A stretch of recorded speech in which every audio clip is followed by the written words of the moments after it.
এই অঙ্কটা time and ডিস্টেন্সের অঙ্ক আরআরবি এনটিপিসি 30/12/2020 তে এসেছিল। এখানে কি বলেছে যে a man travels a distance of 420 kilometre by train which moves at 75 kilometre per hour, okay, and returns back by car speed of 50 kilometre per hour, find the average speed of the whole journey। তাহলে এখানে অঙ্কটা average speed চেয়েছে। আমরা দুটো average স্পিডের দুখানা formula জানি। একটা হচ্ছে যদি সেম ডিস্টেন্স কভার করে কেউ, তাহলে সেটা হয় হচ্ছে x2xy by x plus y। Average speed হচ্ছে দুটো ফর্মুলা আছে, একটা হচ্ছে 2xy by x plus y। এটা হচ্ছে যদি কেউ সেম ডিস্টেন্স কভার করে। আচ্ছা, আরেকটা আছে যদি সেম ডিস্টেন্স কভার না করে সেক্ষেত্রে তখন ফর্মুলাটা হচ্ছে total distance by total time. এবার এখানে যে অঙ্কটা বলেছে যে 420 কিলোমিটার গেছে এবং এসছে, তাহলে এখানে সেম ডিসটেন্স কভার করছে, তার মানে এখানে আমরা প্রথম যে ফর্মুলাটা আছে সেটাই অ্যাপ্লাই করব। তাহলে এভারেজ স্পিড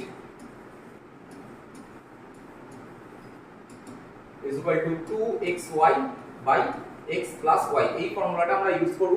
এখানে 2x কোনটা, x হচ্ছে প্রথমেরটা 75, y হচ্ছে 50, তাহলে 75 প্লাস 50 মানে হচ্ছে 125।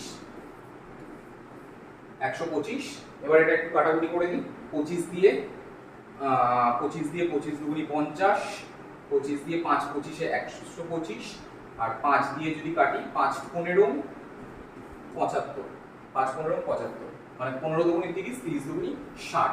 তাহলে এভারেজ স্পিড কত দাঁড়াচ্ছে 60 কিলোমিটার পার আওয়ার।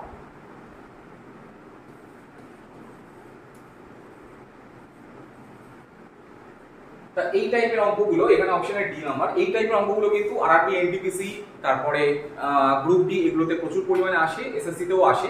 তা এখানে আরেকটা অঙ্ক রয়েছে যেটা ইফ এ মোটর কার।